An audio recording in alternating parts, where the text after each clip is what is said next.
La télévision Caraïbe, chaîne 22 et l'association culturelle Café Philo Haïti vous proposent tous les mercredis 7h PM. Café Philo. Café Philo, c'est une émission de débat, d'échange entre intellectuels, chercheurs, penseurs, opérateurs culturels et artistes de tout horizon. Le temps, l'éducation, l'identité, la morale, la science, la culture, c'est Café Philo tous les mercredis 7h PM sur la chaîne 22. Café Philo et la chaîne 22, pensons mieux, agissons autrement.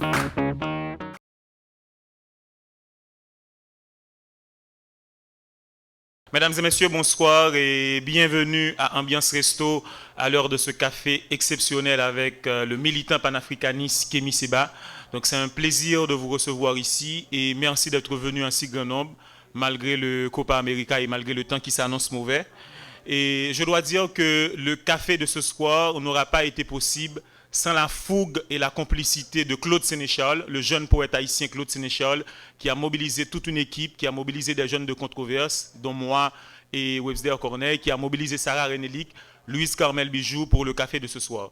Et ce café s'inscrit aussi dans le cadre de la tournée promotionnelle de Kémy Séba autour de son dernier texte, L'Obscure Époque, que j'ai eu le temps de feuilleter là, en venant ici. Un texte qui jette un regard lucide et sans complaisance sur la configuration du monde actuel. Un texte qu'on présente comme étant une fiction géopolitique inspirée des faits réels. Voilà, nous sommes heureux de vous recevoir en Haïti, Kémy Séba, sur le sol de Dessalines, de Toussaint Louverture et d'Henri Christophe. Donc c'est un plaisir de vous avoir à Café Philo. Et Café Philo comme espace public incontournable, on s'était résolu de vous accorder un temps de parole, de vous accorder une carte blanche durant votre séjour en Haïti. Une carte noire. Disons...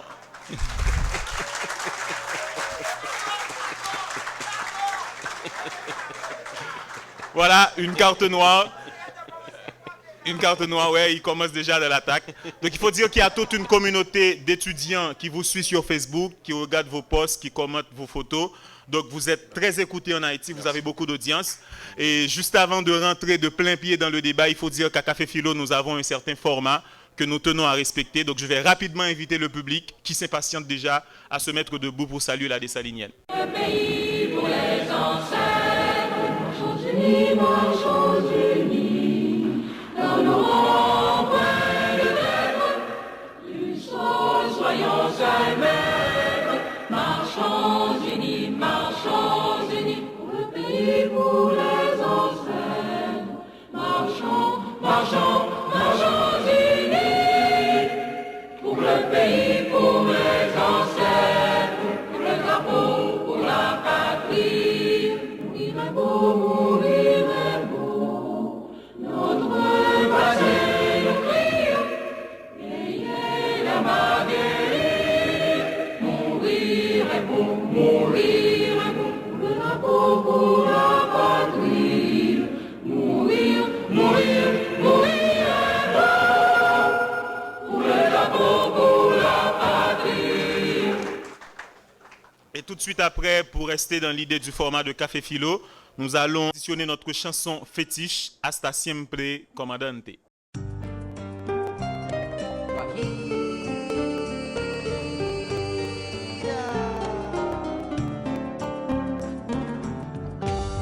Aprendimos a quererte desde la histórica altura, donde el sol de tu bravura le puso cerco a la muerte. Aquí se queda la clara, la entrañable transparencia de tu querida presencia, comandante Che Guevara.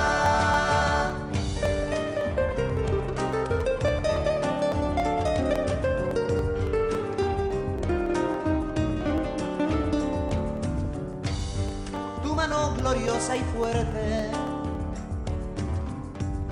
desde la historia dispara, cuando todo Santa Clara se despierta para verte. Aquí se queda la clara, la entrañable entrañable transparencia de tu querida presencia, comandante Che Guevara.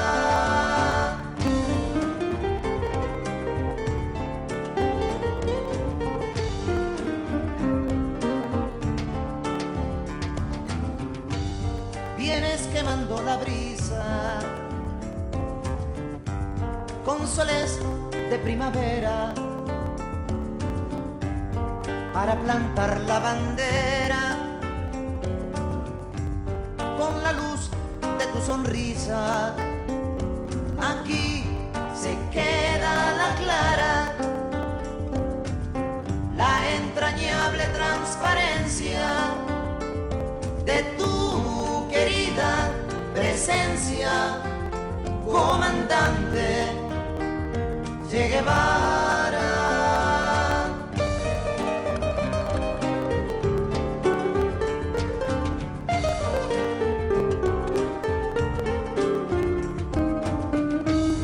Tu amor revolucionario que conduce a nueva empresa, donde espera la firmeza de tu brazo libertario. Aquí se queda la clara, la entrañable transparencia de tu querida presencia, comandante Che Guevara.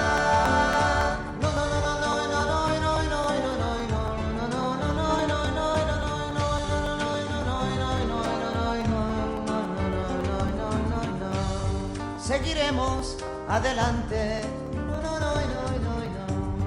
como junto a ti seguimos,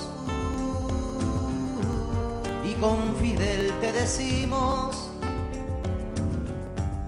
hasta siempre, comandante. Aquí se queda la clara,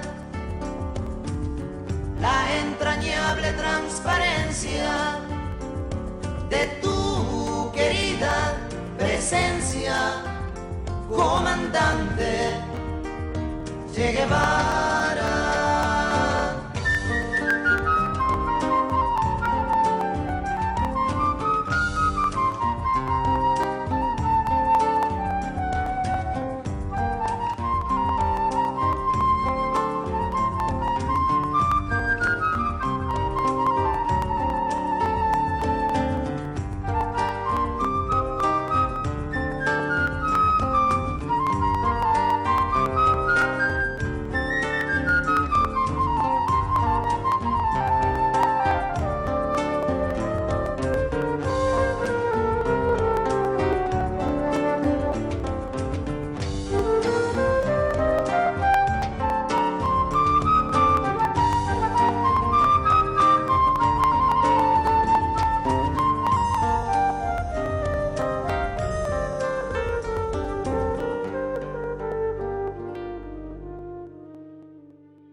Nous venons d'écouter Hasta Siempre Comandante, une composition de Julio César Barbosa. On va visualiser la petite vidéo qui présente Kémi Séba, une vidéo de France 4, une chaîne de télévision française.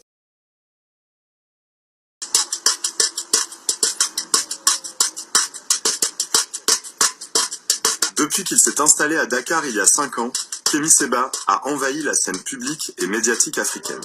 Quand on l'a retrouvé, il s'apprêtait justement à donner une conférence dans une université pour y parler de panafricanisme. Ce courant de pensée né il y a plus d'un siècle et qui défend l'idée de solidarité entre Africains partout dans le monde, Kémi s'en réclame dans toutes ses interventions. Ces conférences ressemblent plus à des prêches qu'à un cours magistral et rassemblent une jeunesse qui rêve d'une Afrique unie et dénonce le néocolonialisme de l'Occident. Je veux que tous ceux qui sont présents ici fassent le serment, non pas à moi-même, mais fassent le serment à eux-mêmes, qui ne se laisseront jamais contrôler, jamais, par une ONG occidentale pour mener à bien leur projet. Certains peuvent se dire, ok, allez, on bénéficie juste un petit peu de cette ONG-là, puis après on va faire des bonnes choses. Non, Quand on commence à marcher avec le diable, on finit toujours enchaîné.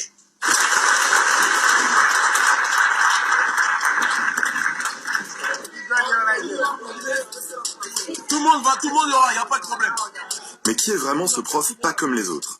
2 passages en prison, des condamnations pour incitation à la haine raciale, outrage à agent, violence en réunion, contestation de crimes contre l'humanité. À 34 ans, Kémy Séba a un casier à faire pâlir pas mal de juges d'instruction. Inspiré par le radicalisme d'organisations afro-américaines genre Black Panthers, il se fait connaître en fondant la Tribuca, un mouvement habitué des actions coup de poing qui prônait la séparation entre blancs et noirs. On l'a dit, on le répète, quand quelqu'un marche sur les pieds des Noirs, contrairement à des gens qui, à un moment donné, pensaient que la Tribuca est dans une logique de parole, nous, on est dans une logique d'action, même si beaucoup commencent à le découvrir aujourd'hui. On est parti du principe que si on touchait à un cheveu des nôtres, il était nécessaire de réagir. Malgré la dissolution de la Tribuca par les autorités françaises, Séba continue ses diatribes violentes au sein d'autres mouvements comme le MDI, avec lequel il défend cette fois la cause tiers-mondiste. Antisioniste revendiqué, il multiplie les déclarations choc à l'égard d'Israël et de la communauté juive, jusqu'à se faire appeler le nazi noir par ses détracteurs. Les sionistes aujourd'hui sont les nazis du XXIe siècle. À mort Israël! À mort les sionistes! À mort les sionistes! Antisionisme ou antisémitisme, panafricanisme ou suprémacisme. Difficile d'y voir clair dans le discours virulent et ultra-provoque de Kémy Séba.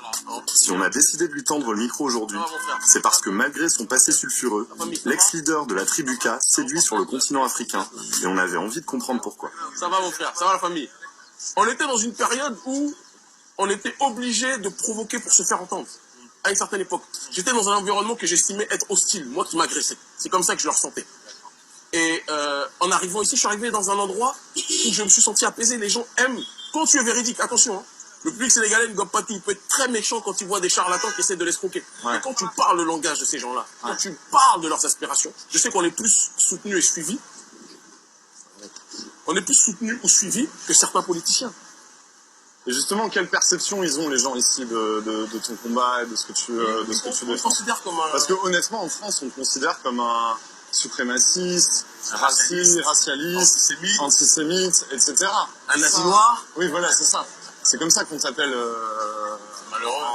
en Europe. Et peut-être qu'il faut que les médias français se posent des questions sur la notion de leur objectivité aussi, par rapport au traitement de l'information. Ouais. Ici, on me considère comme un intellectuel panafricaniste, un jeune révolutionnaire qui essaye de contribuer au changement des mentalités.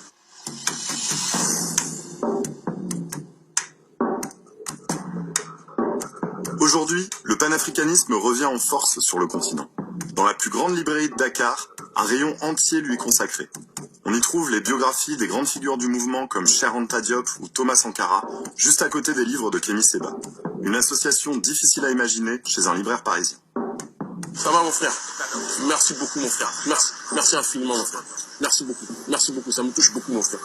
Ah ouais, on t'offre carrément des... Ça arrive très souvent. Tu vois le sac là qui est là, on m'a offert, dans la rue Paris. Ouais. On m'a offert ce sac là, mais tout le monde me demande où je l'ai eu, je peux pas... Tu peux montrer le t-shirt un peu, ce que c'est? Tu vois. Les jeunes d'aujourd'hui se réclament, pour ce qui est des panafricains, se réclament de gens morts en fait. De Thomas Sankara, de Lumumba, ils sont en train de changer de Sadio. Ils sont en train de se réapproprier, de se dire qu'ils peuvent être des Lumumba et des Cheikh Anta Diop aussi. Ouais. Et je pense que je contribue humblement avec mes frères ici et d'autres en Europe et d'autres sur le continent africain. On contribue beaucoup à ça. Je pense que notre travail à la télé, je te dis, la télé a plus d'impact ici qu'en Europe. Hein. Ouais. C'est-à-dire qu'en Europe, je sais pas si vous êtes autant regardé que nous on est regardé ici. Allez. À très bientôt. Merci.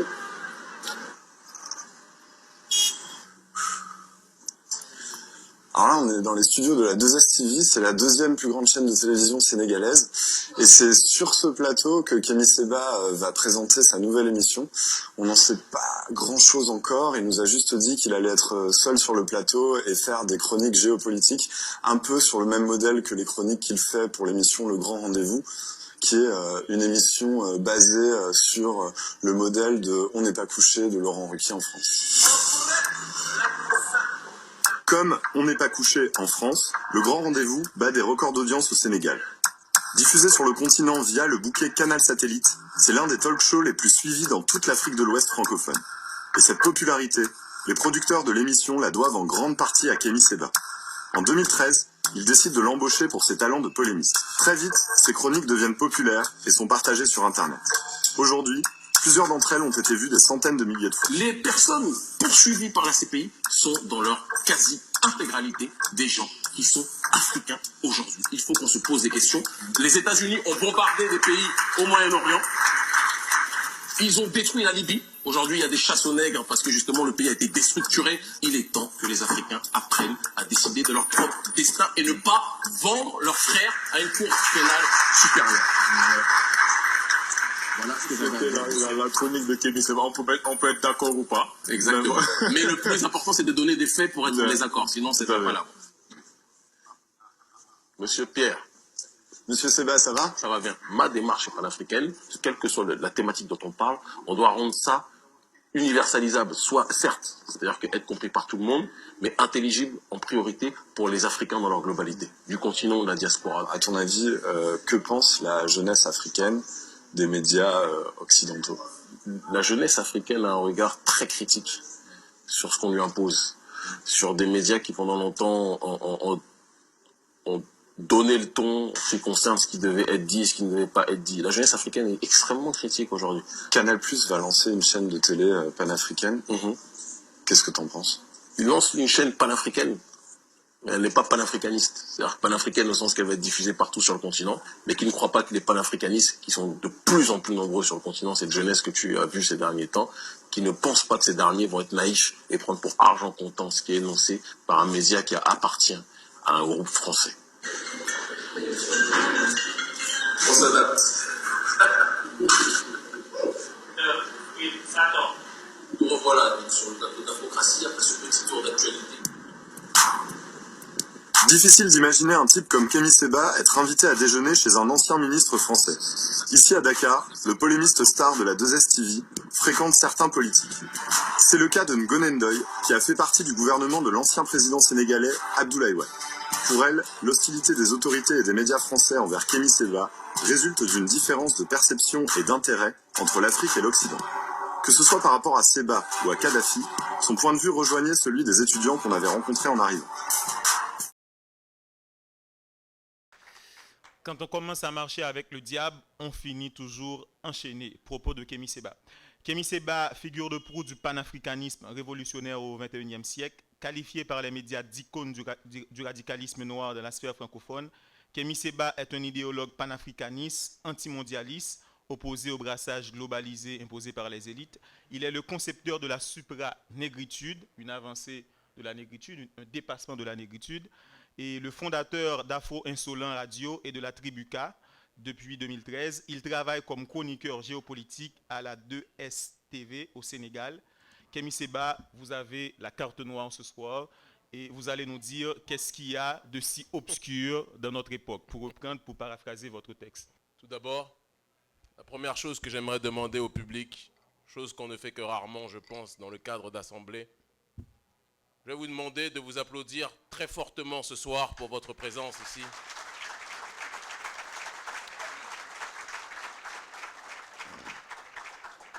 Que des Africains, des Afro-descendants décident de s'asseoir autour de la table, parler de leur destinée, parler de leur situation, parler de la crise que traverse notre peuple en ce XXIe siècle et en réalité, crise que notre peuple traverse depuis des siècles maintenant.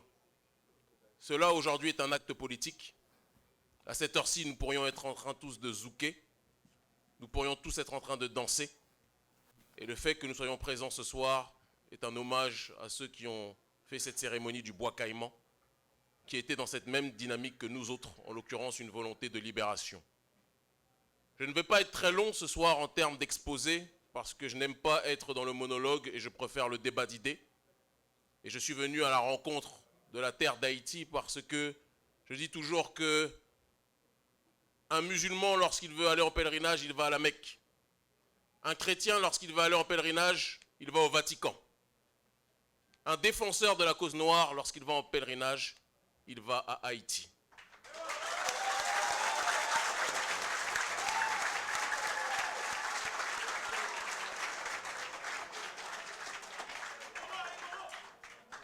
Haïti est diabolisé parce que Haïti est le symbole pour le peuple noir de la liberté. Haïti est diabolisé. Haïti, on tente dans les médias de présenter cette nation comme une nation déstructurée, une nation pauvre, une nation qui ne vaut rien. Parce qu'en réalité, dans le regard du capitalisme, ils ne peuvent pas accepter que des Noirs leur aient mis la raclée au début de l'histoire d'Haïti.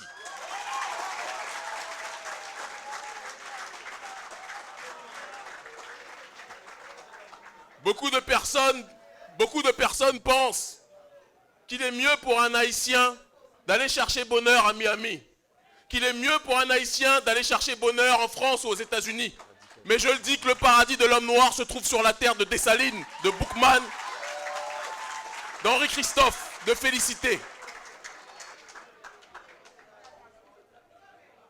J'ai fait ces 6 dernières années, plus de 80 pays. Je n'ai jamais ressenti en termes d'émotion ce que je ressens en étant sur cette terre sainte qu'est la terre d'Haïti.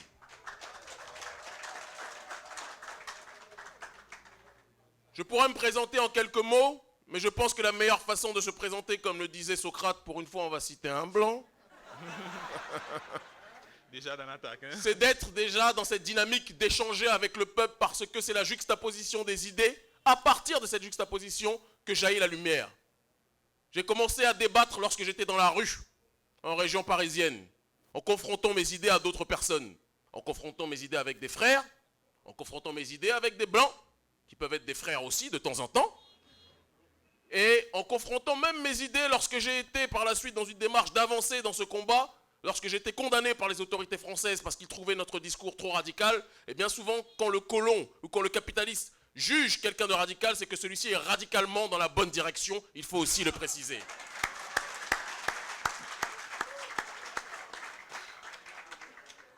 J'ai 34 ans, j'en aurai 35 si les ancêtres ne me rappellent pas d'ici le mois de décembre. On ne sait jamais. Peut-être des représentants de l'ambassade de France ici ont d'autres objectifs. Et je leur passe le bonjour aussi. Je suis chroniqueur géopolitique depuis maintenant 3 ans et demi dans l'une des plus grosses chaînes d'Afrique francophone, en l'occurrence la 2S TV, et conférencier spécialisé sur la question du panafricanisme et de la géopolitique dans les universités d'Afrique francophone, et plus particulièrement à l'université Cheikh Anta Diop et l'université Amadou Hampâté-Bâ. Formé en philosophie par l'un des plus grands savants africains francophones du XXIe siècle, on a d'ailleurs l'un de ses meilleurs disciples qui est ici présent, en l'occurrence le professeur gabonais Grégoire Biogo, qui m'a fait chercheur, qui m'a nommé chercheur donc à l'ICA d'Institut Cheikh Anta Diop, rattaché à l'université de Libreville et qui est en collaboration avec l'université Cheikh Anta Diop. Comme vous le savez, et peut-être pour ceux qui ne le savent pas, il est peut-être aussi intéressant de le préciser, j'ai appris durant 14 années la sociologie, de ma naissance jusqu'à mes 14 ans.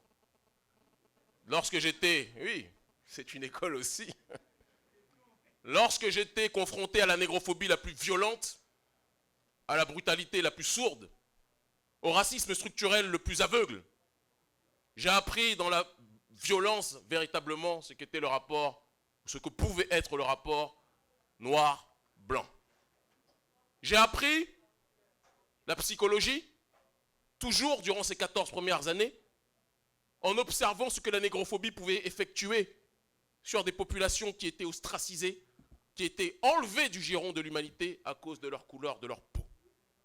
J'ai appris l'éducation physique durant ces 14 premières années, lorsque je devais apprendre à courir vite pour ne pas me faire pourchasser par des groupes de skinheads, par des groupes de racistes blancs qui n'aimaient pas ma tête parce qu'ils savaient que j'étais plus beau qu'eux en tant que noir.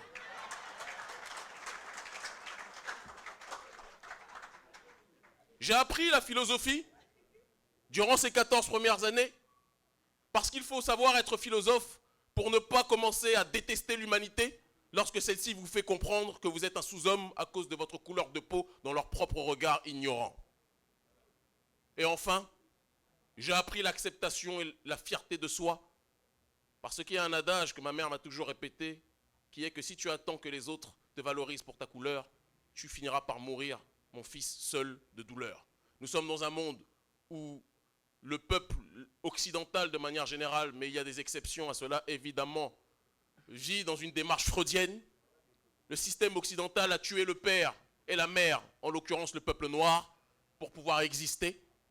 Les États-Unis n'existent aujourd'hui que parce qu'ils ont éradiqué les Indiens et esclavagisé les Noirs. L'Occident, de manière générale, quand ils nous présentent leur gratte-ciel, quand ils nous présentent leur développement, n'existe ainsi que parce qu'ils ont bâti leur fortune sur la traite négrière dont les vestiges sont ici présents. Et je suis venu ici en Haïti comme un fils qui vient voir sa mère et son père, parce que nous le disons au XXIe siècle, il est temps que l'homme noir et la femme noire reprennent la place qui est la sienne. Voilà la réflexion qui est la mienne.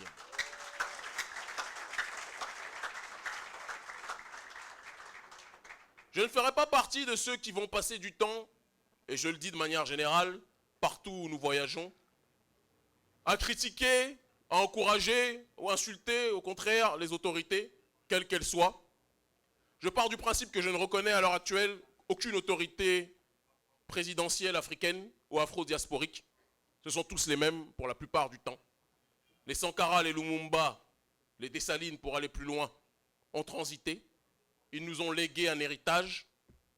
Les dirigeants que nous avons sont pour la plupart des co-contractants de l'impérialisme d'Occident. C'est tes propos, mon frère. Ce n'est pas les miens. Je veux pouvoir revenir en Haïti sans interdiction de séjour.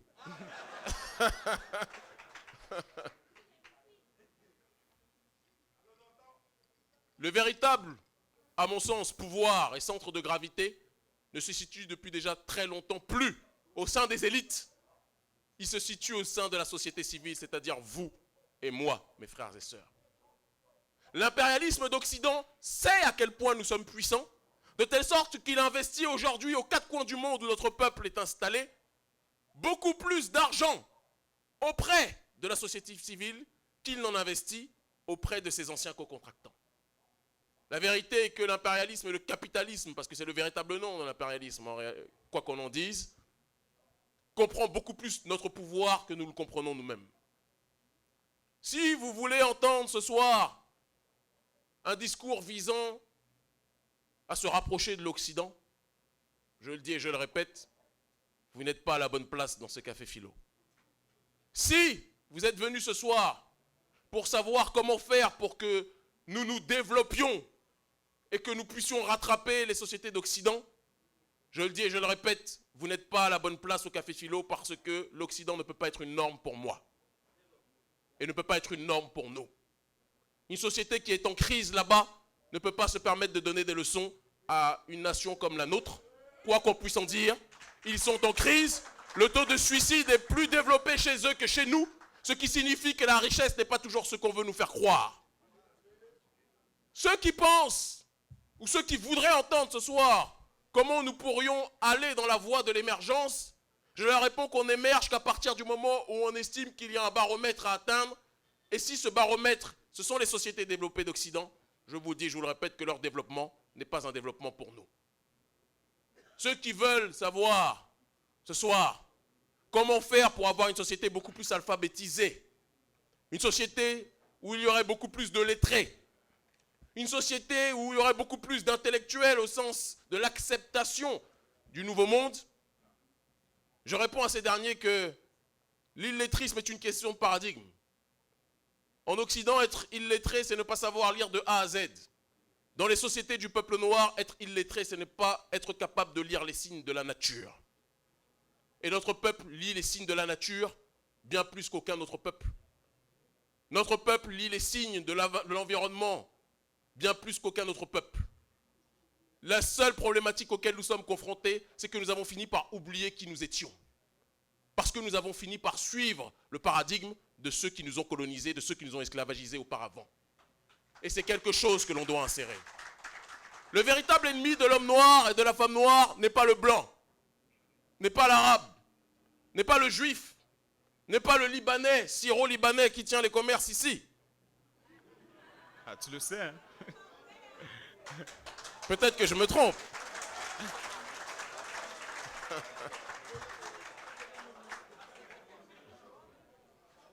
Je risque de ne plus être servi dans les restaurants syro-libanais maintenant. Non, le véritable ennemi, ce n'est aucun de ces derniers.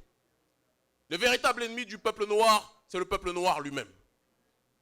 Tant que nous n'aurons pas compris que nous nous fixons nos propres limites, tant que nous n'aurons pas compris que notre pire ennemi, c'est l'absence de foi en nous-mêmes, nous n'avancerons jamais. Tant que nous n'aurons pas compris que la division est le meilleur allié du capitalisme, nous n'avancerons jamais. Tant que nous n'aurons pas compris que le manque d'amour entre frères et sœurs est le plus grand allié de ceux qui nous pillent, nous n'avancerons jamais. Tant que nous n'aurons pas compris que l'homme noir doit retrouver l'amour vis-à-vis de la femme noire, doit cesser de détester celle qui lui a donné naissance, nous n'avancerons jamais. Nous sommes une société qui s'est bâtie sur le matriarcat, contrairement à ce qu'on veut nous faire croire. La femme est le pilier de l'homme noir. Il est temps de cesser aussi sur cette question, d'aller toujours chercher le bonheur ailleurs en pensant que le paradis est plus fort et plus grand chez les blondes que chez nos propres sœurs. Le paradis de l'homme noir se doit d'être la femme noire parce qu'elle est son miroir, le miroir de son âme.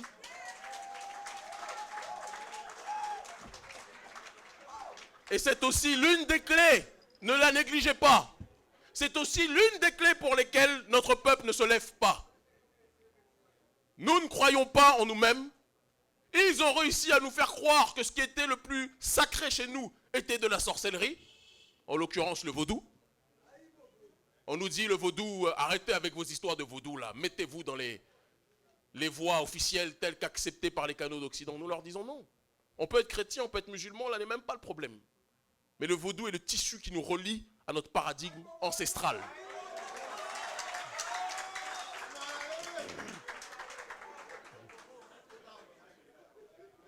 Notre plus grande force, c'est que contrairement aux sociétés dites matérialistes, nous avons compris que la vie ne se constitue pas simplement du domaine visible.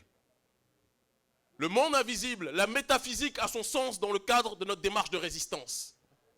L'Occident veut nous faire croire que ceux qui pensent que la métaphysique est le problème principal, ou l'un des problèmes principaux, sont des gens qui se trompent. Alors qu'eux-mêmes font la même chose, puisqu'ils copient, ils volent notre paradigme. Ils volent notre tradition, qu'ils renversent dans leur direction et qu'ils transforment par la suite dans une démarche de loge de francs-maçons.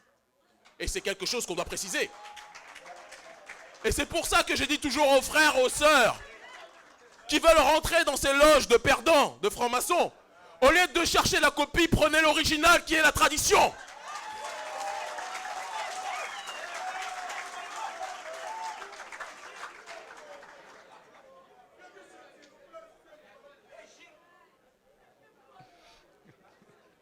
Nous avions déjà créé la civilisation à une époque où ceux qui se disent être développés n'existaient même pas. Nous avions créé la civilisation à une époque où ceux qui se disent développés aujourd'hui étaient par la suite dans les grottes. Il faut le préciser. Les mêmes qui vous parlent de civilisation développée sont des gens qui sont venus avant-hier, qui ont eu un développement dans le meurtre, dans la violence, dans la destruction des autres. Ce n'est pas notre cas.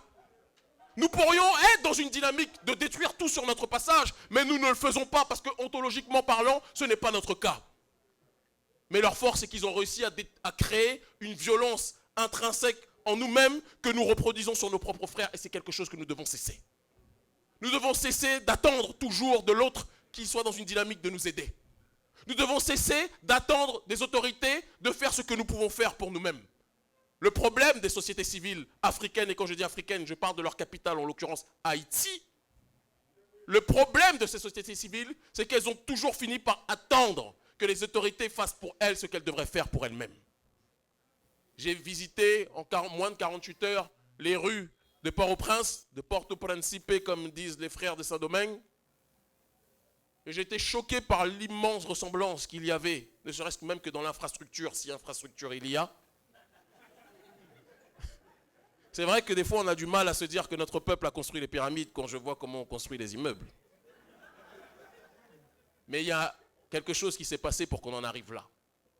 Le problème est qu'on ne pourra pas toujours se réfugier derrière la crise de l'esclavage, derrière la crise de la colonisation, pour justifier l'état de délabrement social, économique, mental et spirituel dans lequel nous sommes. Il y a dans cette salle des gens qui sont les leaders de demain, et peut-être même les potentiels leaders du présent.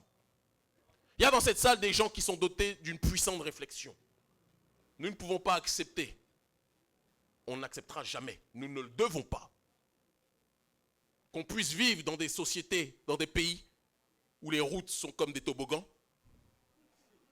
où les immeubles sont comme la tour de Pise, dans des pays où il y a une hyperclasse milliardaire qui vit sur les collines, dans des maisons que même aux États-Unis on n'a pas, parce que c'est ça la réalité, pendant que de l'autre côté, il y a des gens qui vivent dans les pires bidonvilles que l'humanité n'ait jamais connus. Il faut qu'on soit capable d'insérer aussi dans notre travail d'élévation un travail de compréhension en ce qui concerne le rapport de classe. Parce que ceux qui aujourd'hui vivent, je ne suis pas en train de stigmatiser tous les puissants, il y a des gens qui ont saigné, qui ont sué pour amasser un certain nombre de richesses qu'ils n'ont pas volées systématiquement. Ils méritent ce qu'ils ont, mais il y en a aussi beaucoup qui sont là où ils sont parce qu'ils ont pillé sur le dos des pauvres et il faut être aussi capable d'en parler. Il faut que ceux qui sont présents ici soient capables de s'organiser parce que le maître mot de notre problématique, c'est le manque d'organisation. Il faut que ceux qui sont présents ici soient capables de se dire qu'est-ce que je peux faire pour mon pays et non pas qu'est-ce que mon pays peut faire pour moi. Hier, la politique signifiait, qu'est-ce que signifie d'ailleurs, je peux vous poser la question, qu'est-ce que signifie étymologiquement avant qu'on commence la séance des questions-réponses, mais j'aime être en interaction avec mon public, j'espère que le modérateur ne m'en empêchera pas. Ça va, ça va. Et même si tu m'en empêches, je le ferai quand même. Qu'est-ce que signifie, pour celui qui tentera bien sûr, qu'est-ce que signifie politique à la base? Gestion de la cité. On peut applaudir le frère s'il vous plaît. Politique vient étymologiquement parlant du terme politeia qui signifie participation à la vie de la cité. Auparavant, être un politicien, c'était servir le peuple. Étymologiquement parlant, ministre vient de ministère. Excusez-moi, je suis un passionné d'étymologie. Et ministère signifie serviteur. Auparavant, être politicien, c'était être dans une démarche de tout faire pour pouvoir servir le peuple. Aujourd'hui, être politicien, c'est se servir du peuple pour accéder au pouvoir. Il y a eu une translation, une transfiguration du concept originel, de telle sorte que le capitalisme a été extrêmement fort pour dégoûter les masses de la compréhension et de la participation à la vie politique. Mais les boueurs qui nettoient la rue est un politicien, puisqu'on a dit que politique signifie participation à la vie de la cité. Celui qui comprend qu'il ne peut pas laisser sa rue complètement polluée avec les déchets qui traînent partout est un politicien, parce qu'il sait qu'il se doit de participer à la vie de cette cité. Le médecin qui voit une urgence et qui sait qu'un patient est en train de mourir même s'il n'a pas les moyens de se payer des soins et qui décide de l'aider est un politicien parce qu'il comprend que ne pas participer, ne pas aider celui qui est en train de mourir, c'est contribuer à l'éloignement de cette vie de la cité. Il faut qu'on soit capable de se réapproprier les concepts. Il faut qu'on soit capable de comprendre les raisons pour lesquelles nous sommes présents ici. Il faut que nous soyons capables de comprendre, et quand je dis nous, je parle à ceux qui sont présents ici, je parle à ceux qui nous regarderont, et je parle aussi à tous ceux qui nous regarderont à travers l'Afrique, parce que Haïti est un phare pour tous ces derniers. Il faut que nous soyons capables de comprendre les raisons pour lesquelles structurellement, socialement, économiquement, nous nous retrouvons dans cette situation. Pourquoi Haïti se trouve dans cet état aujourd'hui? C'est une question de fond qu'on devrait tous se poser. Pourquoi Haïti, première république noire de l'histoire, se retrouve à être une des nations les plus diabolisées, les plus repoussées, les plus rejetées, même par leurs propres frères, parfois dans les Caraïbes? C'est une question.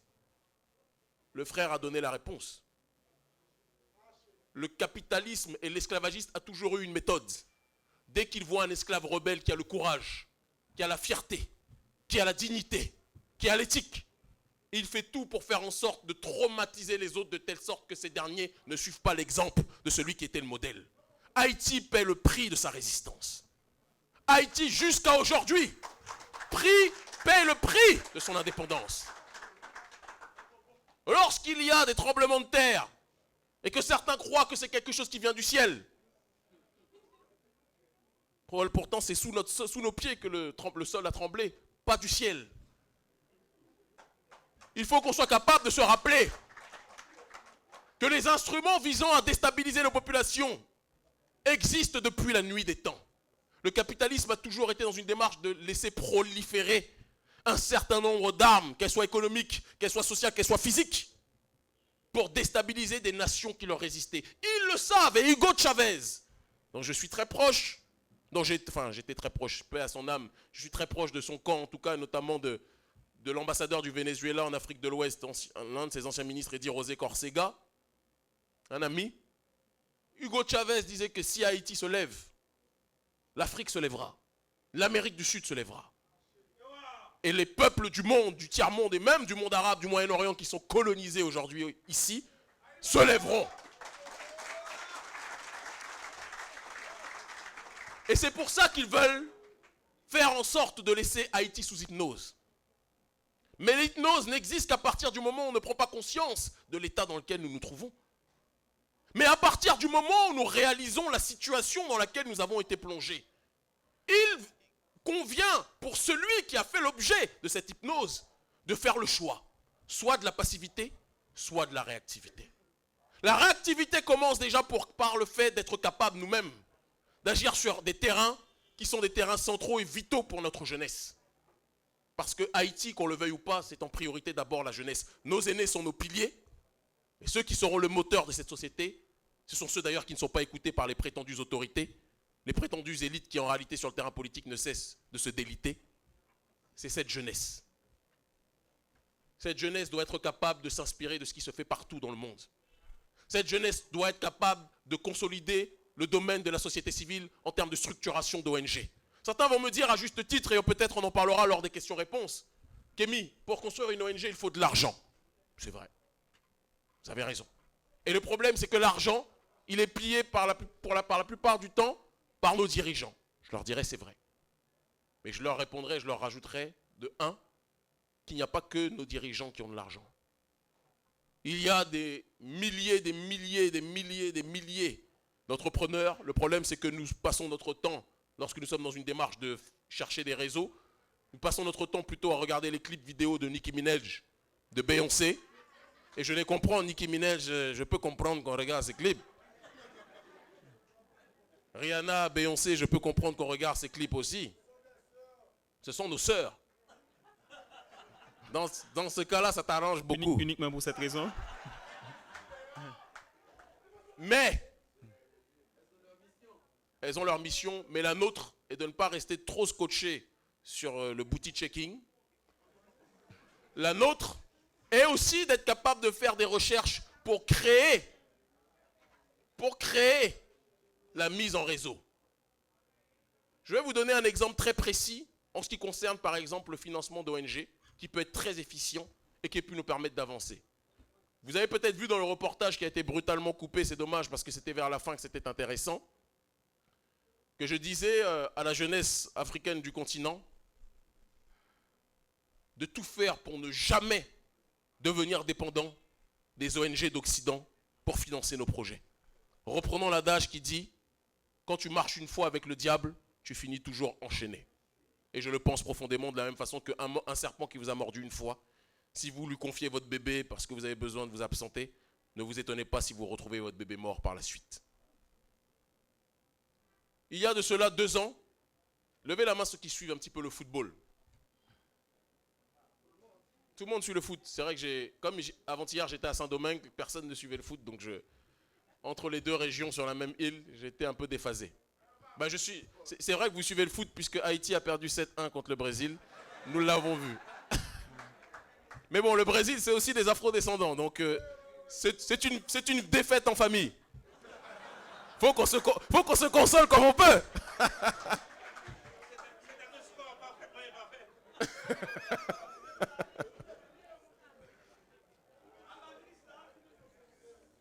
Levez la main ceux qui ont déjà entendu parler de quelques footballeurs que je vais vous citer. Samuel Eto'o, levez la main. Très bien. Levez la main ceux qui ont déjà entendu parler de Dembaba. Applaudissez-vous parce que pour connaître ça, c'est bien. Il y a de cela 3 ans, j'ai participé au financement de la création d'un média, à la base d'une structure qui était censée être une structure non gouvernementale et qui est devenue un média. Et qu'est-ce qu'on s'est dit pour arriver au financement solide de ce média à la hauteur de plusieurs centaines de milliers d'euros? On s'est dit qu'il y a des frères dans notre communauté. Moi, je gagne bien ma vie en tant que journaliste, mais un journaliste en Afrique, c'est pas un milliardaire. C'est quelqu'un qui gagne sa vie raisonnablement, je pense, comme un journaliste à Haïti. Tu gagnes bien ta vie, j'espère. Bon, c'est un autre débat. Et je me suis dit qu'il y a des frères qui additionnent des sommes astronomiques en peu de temps et qui dépensent leur argent en boîte de nuit ou qui dépensent leur argent pour aller voir Zaya et compagnie, et qui serait beaucoup plus intéressant d'usiter cette monnaie pour contribuer au développement d'un certain nombre de projets. J'ai fait une triangulation avec d'autres frères. J'ai fait une sorte de listing des gens qui gagnaient des sommes importantes dans notre communauté et je me suis rabattu sur ceux qui les gagnaient de la manière la plus simple et la manière la plus courte, en l'occurrence les footballeurs. Et nous avons décidé de faire du lobbying, décidé de faire de la pression, pour ne laisser respirer aucun d'entre eux. S'il le fallait, on m'envoyait même parfois des sœurs. Parce que nos sœurs sont les meilleurs agents de notre peuple quand on en a besoin. Parfois, il y a certains frères qui n'écoutent pas quand un frère parle. Mais quand une sœur vient, le frère retrouve la mémoire. Je ne citerai pas le nom de celui à qui j'envoyais une sœur. Ce n'est pas la question. Mais plus sérieusement, nous avons réussi à atteindre des frères, donc comme Dembaba, Jacques Fati, à qui je passe la paix parce que je l'aime profondément, un homme d'une grande sagesse, un footballeur, mais pas seulement, quelqu'un qui s'inscrit dans le sillage de géants comme Mohamed Ali, qui ont compris que le sport n'est qu'un sport, n'est qu'une futilité de ce monde, mais le plus important est la réaction et la résistance politique. J'ai activé ce frère a activé d'autres réseaux, et on a réussi à atteindre Samuel Eto'o. Et Samuel Eto'o a donné plusieurs centaines de milliers d'euros pour la création d'un média qui s'appelle Nofi. Certains peuvent le connaître, d'autres pas, qui parle de l'actualité de la communauté. Et ces mêmes footballeurs dont je vous parle ont contribué au financement de l'ONG que nous avons montée, qui s'appelle Urgence Panafricaniste, qui est une ONG humanitaire qui agit dans les zones de crise sur le continent africain, afin d'aider ceux qui sont discriminés, ostracisés, opprimés sur leur propre terre-mère. Cela doit nous faire comprendre une chose. Ceux qui pensent qu'il n'y a aucune autre solution quand on veut se développer que d'aller mendier chez les ONG d'Occident sont des gens qui vous trompent. À chaque problème que Dieu pose, il y a une solution endogène avant que celle-ci soit exogène. À chaque problème que Dieu pose devant vos pieds, il y a toujours une possibilité, si vous vous creusez les méninges sérieusement, de vous organiser à l'intérieur de vos rangs pour être capable de produire un certain nombre d'actions. L'état de délabrement dans lequel notre peuple est, et j'en finirai bientôt sur ce terrain, est suffisamment grand pour que des actions d'envergure puissent être menées, parfois même sans moyens. Le taux de pollution qui existe dans la ville de Port-au-Prince, et je peux reprendre cet exemple pour la ville de Cotonou au Bénin, je peux reprendre cet exemple pour la ville de Dakar en Sénégal. Ce taux de pollution est suffisamment grand pour que, en un éclat, en un clignement de l'œil, des jeunes organisés, armés de sacs poubelles, puissent montrer à l'État que ce qu'il n'est pas capable de le faire, nous pouvons le faire en une semaine. Il faut qu'on soit capable aussi de se regarder dans le miroir et de ne pas toujours penser que le problème vient de celui qu'on a désigné comme l'ennemi numéro 1, en disant « Ah, l'État ne fait rien pour nous, c'est à cause de lui qu'on est dans cet état ». C'est faux. Nous sommes dans cet état parce que ceux qui sont faits pour faire le bien le font mal, et ceux qui sont faits pour faire le mal le font bien. C'est quelque chose que l'on doit rappeler. Qu'est-ce qui empêche ceux qui sont ici, nous tous ici présents, de nous retrousser les manches et de montrer à l'humanité qui ne veut pas prendre au sérieux Haïti, en réalité elle la prend très au sérieux, mais elle veut faire croire qu'elle ne la prend pas au sérieux, à l'humanité qu'en un mois, des bidonvilles jusqu'ici, des quartiers les plus dangereux, les plus paupérisés, jusqu'aux quartiers les plus riches, nous pouvons montrer que nous sommes capables de nettoyer la ville de telle sorte que celle-ci devienne un bijou sur le terrain écologique. Qu'est-ce qui nous empêche de faire ça? Rien, si ce n'est notre absence de volonté. Il faut qu'on se rappelle que le problème, et je le disais au départ de ma réflexion, de l'homme et de la femme noire, aujourd'hui, ce n'est pas le manque de volonté au sens qu'il ne veut pas s'en sortir individuellement. Si, c'est vrai, il veut s'en sortir individuellement. Chacun d'entre nous. Mais collectivement, on a comme une barrière qu'on a instaurée dans nos cœurs qui nous fait croire que nous ne sommes pas capables de nous donner la main pour pouvoir avancer. Et c'est quelque chose sur lequel nous devons être capables de réfléchir en profondeur pour nous élever. Il faut que la jeunesse haïtienne comprenne que le sort auquel elle est confrontée est un sort qui la relie à la situation de toutes les autres communautés afro-diasporiques et afro-descendantes. Partout, les problèmes sont exactement à quelques degrés près les mêmes. Et sans une coordination, c'est pour ça que je suis présent ici ce soir. Sans une coordination de nos forces, sans une fusion, et c'est ça le panafricanisme, de nos âmes et de nos cœurs, nous n'avancerons jamais. On vous dit, l'unité des Noirs, ce n'est plus d'actualité, on n'est plus dedans. Mais ceux qui vous disent ça sont ceux qui s'appellent États-Unis d'Amérique. Dans États-Unis d'Amérique, je n'entends pas division, j'entends unité. Ceux qui vous disent ça s'appellent Union européenne. Union européenne, dans Union européenne, si je ne m'abuse, il y a le principe d'unité. Ceux qui vous disent ça sont les Chinois. Mais ces mêmes Chinois sont une addition de tribus de frères aux yeux bridés qui ont compris que ça ne serait que en s'unissant qu'ils deviendraient plus forts. L'humanité ne devient forte qu'à partir du moment où elle comprend la nécessité de s'unir. Nous sommes le seul peuple sur ce globe qui réside dans cette démarche de division. L'union fait la force, applaudissez fortement la sœur pour cette réflexion.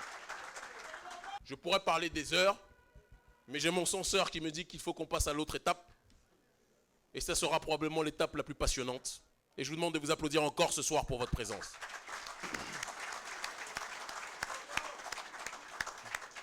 Et je tiens, si vous le permettez aussi, tu m'excuseras pour cela mon frère, à passer ma profonde salutation et affection à ma mère Baïna Bello, que je vous demanderai d'applaudir fortement.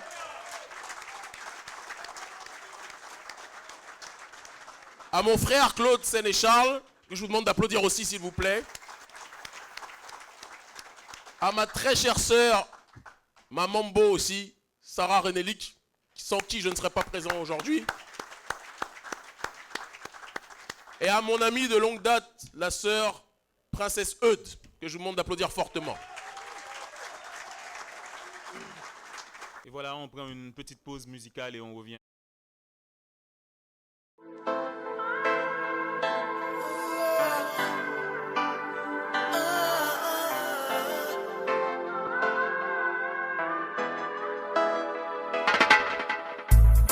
Que de paroles, de poésie, que de chansons, tant de mélodies, brûlées pour te rappeler ton passé, ça te dit rien, non. Que de versets inspirés des dieux, dans le Coran ou les testaments, traduits pour t'apprendre à aimer, ça te dit rien, non. Au moins ton professeur d'histoire, dans tes années préparatoires, te parlant de la traite des Noirs, est-ce qu'il t'a pas dit non? Est-ce qu'on t'a jamais dit qu'on a le même sang? Est-ce qu'on t'a jamais dit qu'on est un seul clan? Est-ce qu'on te l'a jamais dit? Oh, oh, oh, oh, oh. Est-ce qu'on t'a jamais dit qu'on a le même sang? Est-ce qu'on t'a jamais dit qu'on est un seul clan? Est-ce qu'on te l'a jamais dit? Oh, oh, oh, oh, oh. Ensemble on a fait la route d'Afrique jusqu'à l'Amérique, les mêmes chaînes pour toi et moi. Ensemble sur le même degré, ton père et mon père enlacés, battus, vendus et maltraités. Est-ce qu'on t'a jamais dit qu'on a le même sang? Est-ce qu'on t'a jamais dit qu'on est un seul clan? Est-ce qu'on te l'a jamais dit? Oh, oh, oh, oh. Est-ce qu'on t'a jamais dit qu'on a le même sang? Est-ce qu'on t'a jamais dit qu'on est un seul clan? Est-ce qu'on te l'a jamais dit? Oh, oh, oh, oh, oh.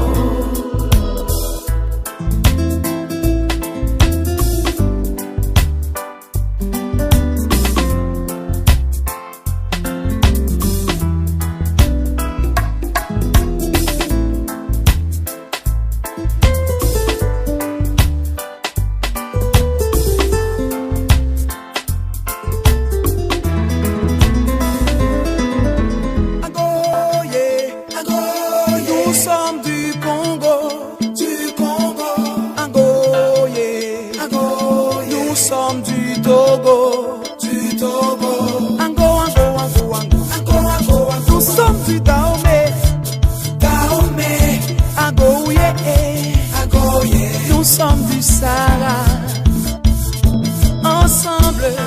ensemble dans la même tribu. Ton père et ma mère oppressés, battus, violés, maltraités. Oh, oh, oh, Agoye, Agoye. Nous sommes des Zoulous, Agoye, Agoye. Nous sommes des Bantous, Ango. Nous sommes du Yoruba, Agoye. Nous sommes Doyo.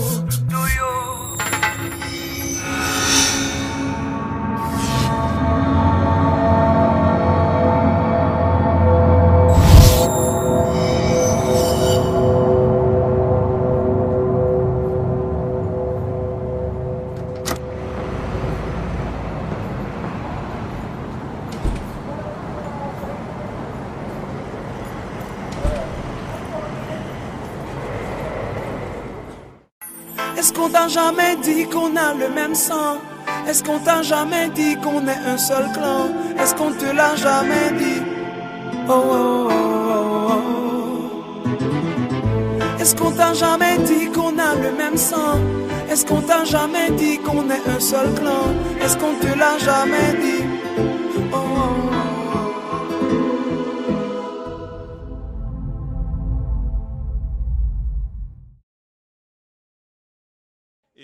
Ok, maintenant on va entrer dans la série, dans la partie la plus sulfureuse à Café Philo.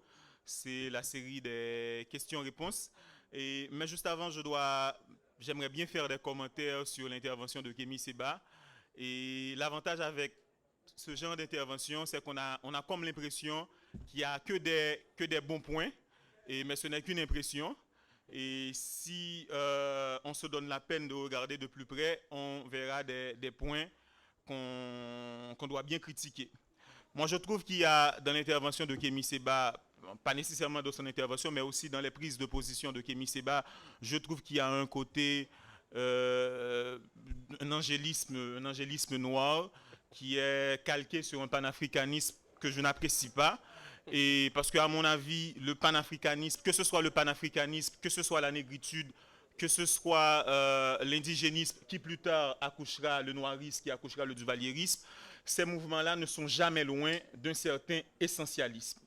Et à mon avis, le panafricanisme trouve sa source dans une vision de l'identité racine, une vision de l'identité que je pourrais appeler l'identité racine, comme quoi il y aurait une identité noire, comme quoi il y aurait une identité noire qui assignerait une nature inaltérable, irréductible, immuable à un être africain, peu importe les conditions politiques, les conditions économiques dans lesquelles il évolue, peu importe les flux qui pourraient traverser son espace vital. Moi, je ne suis pas dans cette vision de l'identité.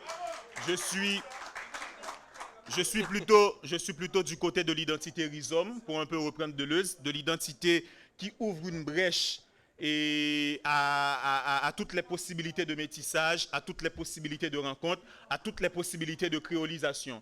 Moi, je pense au XXIe siècle, on ne peut pas être dans un fixisme identitaire, dans une police identitaire. Pour reprendre Jean-Claude Charles, il n'y a pas un noir, il n'y a pas un être Tu as vu qu'il essaye de pousser les gens à applaudir, mais ça ne marche pas. Hein. Mais justement, moi, je ne... Il faut pas couper ça. Hein. Justement, moi, je ne prêche pas. J'essaie de proposer une intelligibilité et c'est difficile. Donc, c'est cette vision de l'identité racine et qui fait dire à des personnes que les Haïtiens sont des Africains. Les Haïtiens ne sont pas des Africains, les Haïtiens sont des Haïtiens. Les Haïtiens sont des Haïtiens parce qu'il y avait 24 ethnies. Parce qu'il y avait 24 ethnies différentes sur le sol avant l'indépendance. Il y avait les Mandingues, il y avait les Peuls, il y avait les Haoussa, il y avait les Yoruba. Et puis il y avait aussi l'échange, le rapport entre les Français, les Anglais et les Américains. Donc les Haïtiens ne pourraient pas être des Africains.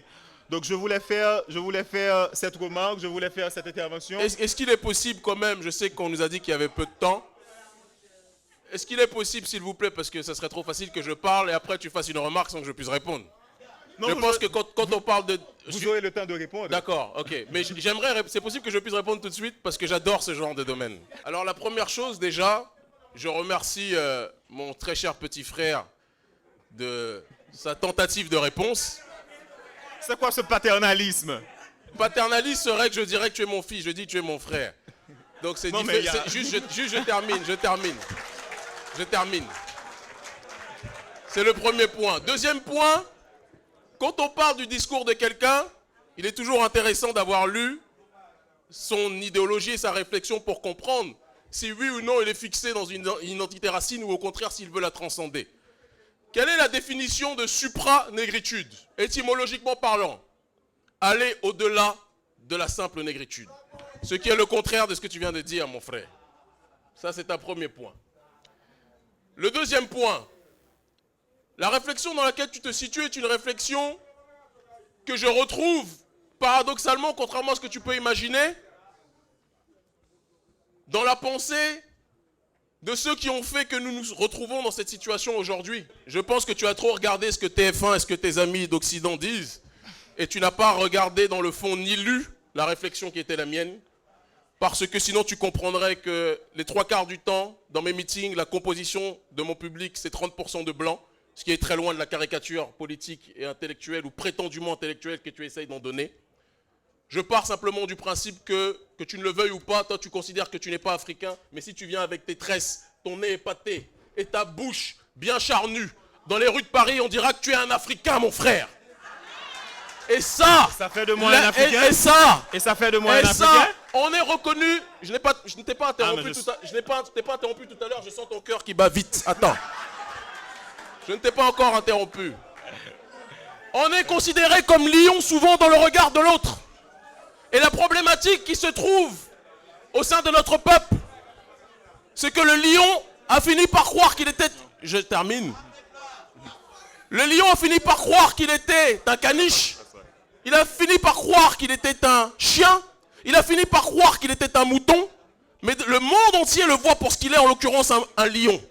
Et ton problème, mon frère, je te le dis comme je le pense, tu as le droit de penser, tu nous sors des termes de tes amis Deleuze, etc. Tu as le droit. Je peux t'assurer une chose, c'est que tu peux parler d'identité racine. Tu peux parler d'identité racine, tu peux parler de tout ce que tu veux, mais il y a une réalité qui est simple. Quelles que soient les gesticulations idéologiques et intellectuelles dans lesquelles notre peuple tombe, l'extérieur le verra toujours pour ce qu'il est et ce que parfois il tente de ne plus vouloir être, en l'occurrence un peuple africain. C'est tout ce que j'avais à dire pour répondre à ta question ou à ta réflexion. On peut aller sur le terrain des questions-réponses. Merci.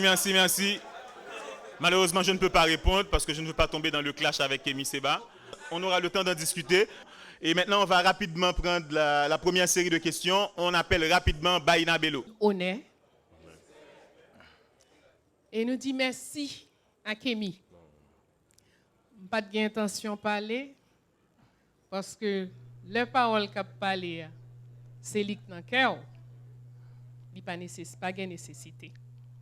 Mais comme Remarin a insisté, par contre, ça voulait me dire Kémy bien parlé. Est-ce que c'est ça que vous voulez entendre? Hein? Je n'ai rien à dire. Il dit ce que vous avez l'habitude de m'entendre dire. Donc, je n'ai pas... Et pour le frère, là aussi, Kémy l'a déjà dit. Ça arrivera, il grandira. D'ailleurs, il grandit déjà. Il se coiffe aujourd'hui comme il ne se coiffait pas il y a 10 ans. Il a beaucoup grandi. Il est beau, il est noir, il est africain. Que le terme le dérange ou pas. Ça ne me dérange pas. C'est ça ne un me dérange fait. pas. Et je dirais seulement, j'ajouterais simplement, il n'y a aucune pensée fixée. Ça n'existe pas. La pensée est tout ce qu'il y a de plus fluide. Les positions, obligatoirement, même si elles sont les mêmes, elles grandissent, elles changent, elles s'améliorent. C'est la loi de la nature. Donc, personne n'est figé quelque part. Simplement, des expériences nous ont séparés de notre âme. Et certains d'entre nous décident de reconnecter à notre âme afin de mieux évoluer. Je vous remercie. Mon problème, c'est le début du discours. Par exemple, c'est l'attribution que j'ai sentie que le capitalisme, c'est l'affaire des Blancs. Et Pour moi, je pense que dans une société noire, capitaliste, il y aura toujours de l'exploitation des noirs plus riches et sur les noirs moins riches, ou pas riches du tout. Pour l'impérialisme, pour moi, ce n'est pas non plus l'affaire des Blancs, ou encore moins de l'Occident, parce que nos frères égyptiens étaient eux aussi des impérialistes. Et toutes les grandes puissances de l'histoire ont toujours voulu dominer tous les autres pour asseoir leur pouvoir. Ça a été toujours le cas dans l'histoire de l'humanité. Merci. Bonsoir tout le monde. Alors, je dois saluer l'intervenant et aussi le modérateur. J'ai bien aimé le phrasé de M. Seba et aussi son discours, mais il y a quelques réserves que je dois exprimer. Quand vous étiez en train de parler par devant, eh bien, ce que je pourrais appeler l'estrade, eh bien, j'ai compris qu'il m'est venu à l'idée de Frantz Fanon sur la question de l'homme noir. Il m'est venu à l'idée ce texte « Peau noire, masque blanc ». Je me demande est-ce que Seba n'est pas dans cette perspective-là. Et aussi, vous avez parlé de votre vécu à un certain moment donné. Donc, vous étiez un noir et où la vie n'était pas facile en France, comme presque pour tous les noirs. Et à ce moment-là, j'ai envie de dire, est-ce que si vous étiez choyé comme un Corneille qui dit qu'il n'est ni blanc ni noir, est-ce qu'on aurait eu un Seba aussi piquant? Corneille qui lui-même est dans l'indifférence de la couleur. Et vous, est-ce que vous auriez été dans cette même perspective? Et là, je fais référence aussi à l'un de vos frères. Il s'appelle Youssoufa, un rappeur bien connu. Il dit, dans l'une de ses chansons, il fait une différence entre l'antillais et l'homme noir africain. Et de son lieu, comment est-ce que vous voyez l'haïtien qui est antillais? Comment est-ce que vous voyez l'haïtien qui est un antillais, qui a été baigné dans cette mosaïque humaine, dans cette grande traversée de l'Afrique à l'Amérique? Et troisième question, si question il y en a, on va essayer de poser les problèmes. Il y a, par exemple, j'ai comme l'impression que vous avez une vague impression sur l'histoire d'Haïti, mais là, quand on parle d'actualité, j'ai compris certaines limites. Par exemple, comment est-ce que vous comprenez la situation du jeune Haïtien pour s'en sortir, qui est obligé de s'accrocher à une femme blanche ou à un homme blanc? Et là, j'ai pas compris. Donc, où est le problème? J'ai pas compris. Menez-vous, monsieur Seba, un combat contre le racisme ou l'impérialisme? Maintenant, si vous menez un combat contre le racisme, comment peut-on le faire en étant raciste vous-même? La première question, si je ne m'abuse, était pourquoi croire que le capitalisme est blanc et que l'oppression est noire? En gros, c'est ça, si j'ai bien compris. Qu'est-ce que c'était exactement alors? Ouais. D'accord. Alors, je te réponds précisément que si tu as entendu mon discours tout à l'heure, j'ai pointé du doigt la division à Haïti en deux mondes. J'ai parlé de la situation de l'hyperclasse haïtienne. Si je ne m'abuse, c'est l'illustration d'un capitalisme noir que j'ai dit devant tout le monde. Pas nécessairement noir. Frère, c'est à lui que je réponds, pas à toi. Et non, puisque j'ai dit qu'il y a aussi une hyperclasse noire ultracapitaliste, mon cher frère. Et si tu reverras la vidéo tout à l'heure, lorsqu'elle sera mise sur YouTube, tu te rendras compte de la non-écoute ou de la mésécoute, comme dirait le professeur Biogo, vis-à-vis du discours que j'ai donné à cet instant ce soir. Il est évident qu'il y a une hyperclasse noire. Duvalier n'était pas libanais. Duvalier n'était pas chinois. Il était noir comme toi et moi. Compaoré n'est pas chinois. Il fait partie de cette hyperclasse.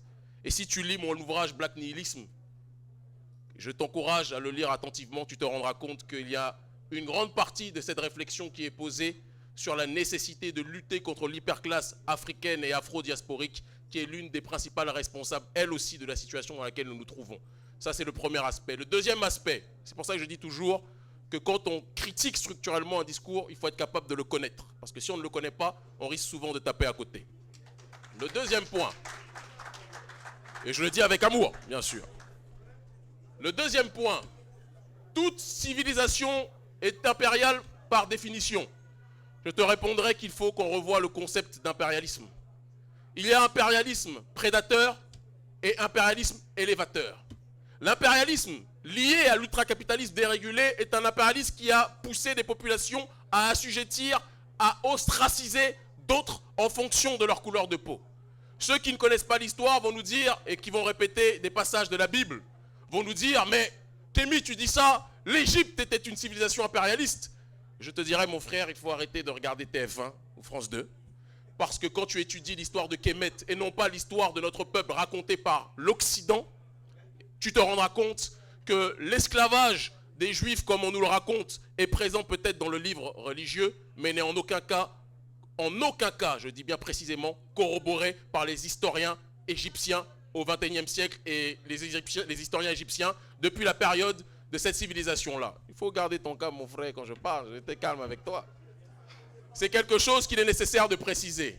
Si tu veux connaître l'histoire de l'Égypte, tu vas, comme je l'ai fait à 4 reprises, dans la capitale qui est le Caire, tu vas visiter les pyramides, tu essayes d'étudier le Médounétcher qui est la langue ancestrale, la matrice linguistique du continent africain et la langue originelle de l'Égypte, et tu te rendras compte que le servage de ce qu'on a appelé les Hébreux, dont le nom étymologiquement parlant était les Abérous, n'a jamais existé. L'impérialisme que tu présentes comme tel de l'Égypte était une démarche, en effet, d'expansion, mais pas une expansion visant à assujettir les autres. C'était étendre sa culture. La Grèce n'a existé que parce que l'Égypte a existé. Et c'est quelque chose, que ça nous plaise ou pas, qu'il faut être capable de répéter, d'accepter. Il faut qu'on cesse toujours, quand on veut jouer aux intellectuels ou paraître intellectuel, de mimer l'occidental. La situation est beaucoup plus complexe que ça.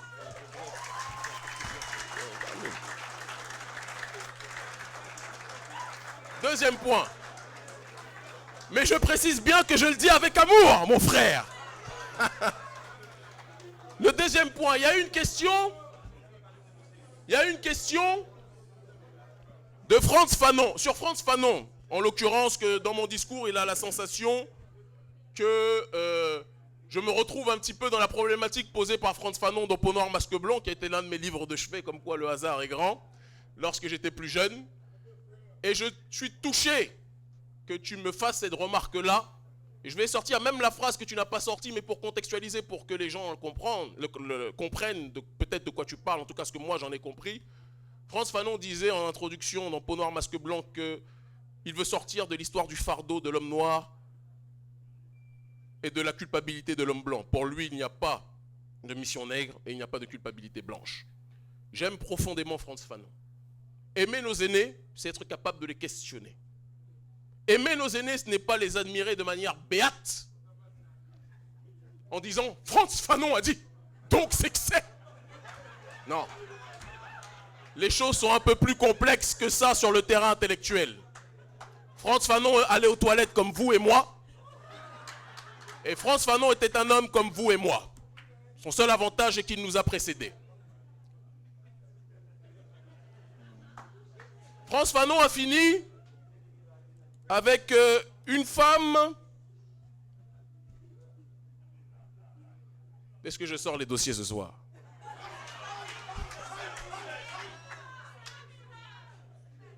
Allez, allez. Il a le droit. Qu'est-ce qu'il a dit? Ah, mon frère, merci infiniment pour ce que tu viens de dire. Il y a la télé dans tout ça. Ah, ok. Frantz Fanon a fini avec une fille issue d'une des plus grandes familles de France, juive de son ascendance, il a le droit, c'est pas le problème.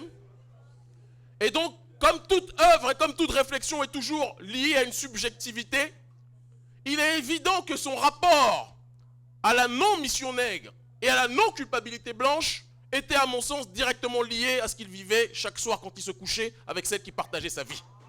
Et je le dis sans pour autant rejeter l'œuvre extraordinaire de Frantz Fanon.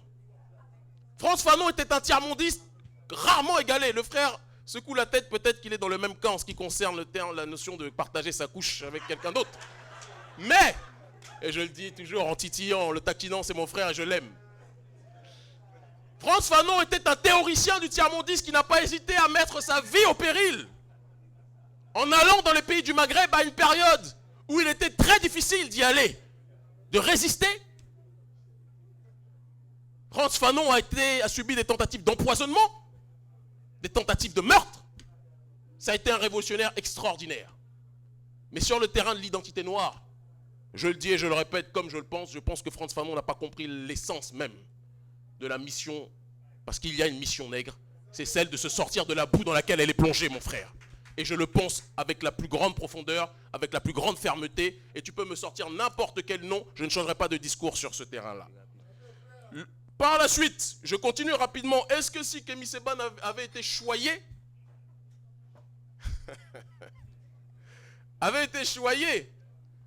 il aurait eu un autre rapport à la vie et aurait eu un autre discours? Je suis issu d'une grande famille. Beaucoup d'autres personnes qui ont connu mon expérience ne sont pas sorties ou ne sont pas rentrées dans une démarche de résistance. Che Guevara, que vous montrez de manière régulière, était médecin issu de la bourgeoisie argentine. Ça ne l'a pas empêché de mener son travail de résistance. Frantz Fanon, qui vient d'être cité, était issu d'une famille bourgeoise. Ça ne l'a pas empêché de mener son travail de résistance. Fidel Castro l'était, et si on commence à sortir la liste, Kwame Nkrumah, etc., demain on fera café, non pas philo, mais café dodo. Donc, je précise en disant que il est évident que le vécu joue, mais c'est la détermination de chaque individu qui constitue la base de son destin. J'aurais pu faire le choix de me soumettre, faire le choix de jouer le bamboula, faire le choix de faire celui qui tient un discours qui va plaire aux puissants de ce monde. Non, je te regarde avec amour, mon frère. J'ai fait un autre choix. Celui de m'inscrire dans la dynamique d'aînés qui nous ont précédés, d'aînés qui sont encore présents aujourd'hui. On a parlé de... Je sais qu'il faut être bref, mais tu vas me laisser juste compléter mon propos. D'aînés qui nous ont précédés, on a vu la mère tout à l'heure, Baïna Bello. Ce sont des moments, ce sont des hommes qui sont dans cette démarche de résistance, qui sont dans cette démarche de dignité et qui ont compris que c'est le sacrifice de sa vie qui permettra à notre peuple de s'élever. Et donc, il n'y a pas d'astreinte à la résidence de la frustration. Ce n'est pas la frustration qui fait que je combats aujourd'hui, c'est l'amour de mon peuple. Et je ne me bats pas. Tout à l'heure, j'ai entendu parler de Youssoufa. Je ne me bats pas, et je le précise très simplement, quand il a dit comment peut-on lutter contre le racisme en étant soi-même raciste. Alors je vais te dire que déjà de 1, je pense qu'il est nécessaire, je te le dis avec amour, de réviser ces classiques. Le racisme n'est jamais éloigné du pouvoir. Celui qui n'a pas le pouvoir, qui vit un racisme structurel, lorsqu'il réagit, ne peut pas être taxé de racisme. C'est comme si tu vas dire à celui qui se fait violer, qui se fait, excusez-moi la crudité, régulièrement sodomiser, le jour où il réagit brutalement en disant « arrête de me sodomiser », on va lui dire « mais toi, t'es vraiment quelqu'un d'extrémiste, mon frère !» Celui qui réagit violemment parce qu'il ne veut plus se faire perforer est quelqu'un d'intelligent, ce n'est pas un raciste, mon frère. Il faut le préciser. Et le deuxième point, je dirais que je n'ai pas le temps de lutter contre le racisme, parce que vouloir lutter contre le racisme voudrait dire que j'ai besoin d'être aimé par l'Occident. Je laisse ça à d'autres. Ma détermination me pousse à faire en sorte, non pas d'être aimé par les autres, mais que nous autres, nous nous aimions nous-mêmes. Voilà la réalité qui est la mienne. C'est difficile de prendre la parole après vous. C'est difficile d'organiser un contre-propos dans la mesure où votre ton est très propagandiste, dans la mesure où votre discours et sa vérité, je le reconnais, je m'identifie à certaines zones de votre discours, peuvent embraser tout un public. Et aussi, il faut le reconnaître, vous avez les techniques pour galvaniser les foules. Il y a l'humour qui vient, et ça c'est magnifique. Il y a la répétition qui intervient. Ce sont là autant de techniques qui permettent d'asseoir un propos. Néanmoins, j'ai quelques nuances. Malheureusement, il y a toujours des nuances. Mais avoir des nuances vis-à-vis de vous, c'est passer directement pour un colonisé, pour un vendu. Du coup... C'est toi qui le dis, mon frère. Oui, c'est ça qui est compliqué là-dedans. C'est difficile de vous dire que le président russe est en train d'opprimer des Blancs. C'est difficile de vous le dire. C'est difficile de vous dire que Papadoc avait, avec cette question de couleur, colonisé, opprimé Mon grand-père, c'est difficile de vous le dire tout ça, parce qu'on passe directement pour un colonisé, on passe directement pour un vendu. Mais j'ai par-dessus tout ça une petite question. Elle sera bête, elle sera éventuellement celle d'un vendu, celle d'un colonisé, parce que tout contre-propos vis-à-vis du vôtre est forcément celui d'un colonisé. Non, je suis éminemment politique dans ce que je vous dis. Et moi aussi dans mon applaudissement. Non, pas du tout. Hein. Je sais comment ça fonctionne les applaudissements. Quand j'en veux, je sais comment en avoir. Tout ça, c'est pour vous dire quoi? Tout ça, c'est pour vous dire, il y a un côté très angélique dans le discours. Il y a un côté, on s'unit, nous sommes les plus beaux, nous sommes les plus forts, on va leur casser la gueule. Mais ma question est la suivante. Les États-Unis d'Amérique débarquent en Irak, ils provoquent la pluie, ils cassent la gueule à tout le monde. C'est une armée militaire, c'est une technologie. Les États-Unis peuvent faire péter la planète. La Chine, il y a un moment, je vous ai entendu dire vaguement, a les yeux bridés. La Chine est une puissance militaire qui peut faire péter la planète. J'ai envie de vous dire, mais vraiment bêtement, monsieur Seba, dans ce mouvement de lutte, comment le panafricanisme s'organise militairement pour renverser la tendance. Autrement dit, est-ce que c'est en cassant la gueule à quelques blancs dans le Bronx ou à Denfert-Rochereau, à Paris, qu'on va faire la révolution? Merci. Laissez-moi répondre, c'est trop excitant pour que je réponde dans 10 ans. Et compte tenu de la question, ma réponse sera objectivement très courte. Bon, j'ai entendu les propos en ce qui concerne... Je ne vais pas juger de l'interprétation, de la perception personnelle du frère. Il a le droit de penser ce qu'il veut. Et c'est ça la démocratie. Chacun a le droit de penser ce qu'il veut, même si je peux trouver ça malheureux. Vladimir Poutine. Juste, je termine. Vladimir Poutine. Entendre dire que Vladimir Poutine opprime les Blancs, j'ai l'impression de regarder Fox News ou CNN et d'entendre le dernier abruti journaliste blanc suprémaciste yankee taxer tous ceux qui s'opposent à l'uni ou la monopolarisation des nations et du monde, de manière générale, intervenir de cette façon. On ne peut pas, lorsqu'on est dans une dynamique de dialectique sérieuse sur le terrain géopolitique, répéter tel un propagandiste justement ce que les faucons américains disent en ce qui concerne ceux qui veulent la multipolarisation du monde. Donc dès que j'entends déjà cette argumentation, je comprends que je suis face à un frère qui, sur le terrain géopolitique, peut-être aura d'ici quelques temps une formation pour s'élever, s'avancer et se parfaire un minimum. Ça c'est le premier point. Le deuxième point, non mais c'est dit avec amour. Le deuxième point, je vous avais prévenu que j'adorais les débats. Maintenant, il ne faut pas m'empêcher de le faire. Le deuxième point, lorsque j'entends l'angélisme, et mon petit frère tout à l'heure m'a dit aussi cette même phrase, et ce qui est intéressant, vous savez, lorsque on essaye de faire des débats, ça va faire maintenant 13 ans que j'en fais, c'est que très rapidement, on ressent des marqueurs idéologiques en fonction des propos tenus. Quand on est dans une démarche de dialectique et de débat intellectuel, on repère très rapidement les marqueurs idéologiques des gens qui évoquent un certain nombre de réflexions. La plupart des gens que j'ai entendu dire que l'unité des Noirs, l'unité des Africains et des descendants africains, prôner cette unité est une démarche angélique, sont les mêmes personnes qui, eux, passent leur temps à s'unir et qui savent que sans unité, ils ne pourront jamais s'élever. Ces populations-là, c'est l'oligarchie occidentale de manière générale.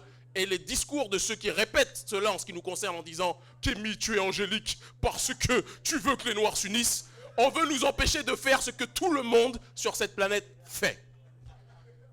J'ai parlé tout à l'heure, et ça m'a été reproché, quand je parle des Chinois aux yeux bridés, je ne savais pas que parler des Chinois aux yeux bridés, c'était une insulte. Je vais te faire une petite confidence, mon très cher frère.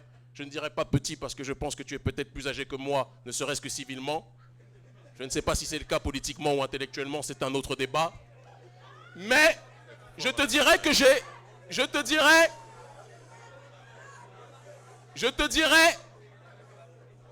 que les Chinois ont les yeux bridés, j'ai les yeux bridés aussi. Et je ne vois pas les yeux bridés comme une insulte. Et je te dirais, pour continuer mon frère, que si tu as l'occasion d'aller en Chine, tu verras que les précautions oratoires que tu prends lorsque tu t'indignes du fait que je parle des Chinois en précisant qu'ils ont les yeux bridés Lorsqu'ils voient un noir, ils l'appellent tel qu'il est, un noir, et parfois même avec des colibés très péjoratifs. Il faut, au lieu d'abord de toujours critiquer ton frère, essaye de comprendre comment le monde fonctionne. Un descriptif n'est pas une analyse ou une démarche raciste. Le dernier point, et je terminerai par là parce que c'est le point le plus important. Tu m'as parlé de la Chine, démarche militaire, etc. Aucune résistance. J'ai été reçu par le Hezbollah. Je pense qu'en termes d'armée, ils ont une petite avance sur nous, sur bon nombre de points. Puisque c'est considéré comme l'organisation la plus dangereuse et la plus militarisée au monde aujourd'hui. Vis-à-vis du paradigme occidental, en tout cas la plus dangereuse pour nous, pour moi, c'est une organisation héroïque. J'ai été reçu par Mahmoud Ahmadinejad et le général de l'armée iranienne. Je peux t'assurer qu'ils te diront, mon frère, chose que tu n'as probablement pas perçue, que avant qu'un homme soit capable de tenir le fusil, il faut qu'il soit capable de comprendre ce contre quoi il se bat. L'Africain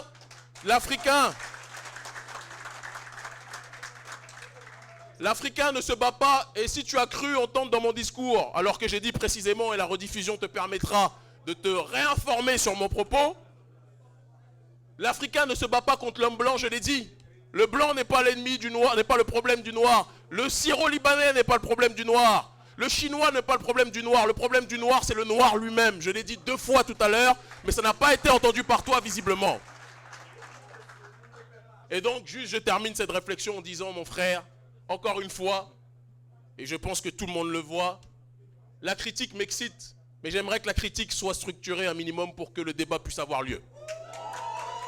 Je suis tout à fait ému devant celui que je regarde habituellement sur Internet et je vois que les discours qu'il tient, par exemple, sur ces engins-là, ne sont pas différents que celui qu'il tient aujourd'hui.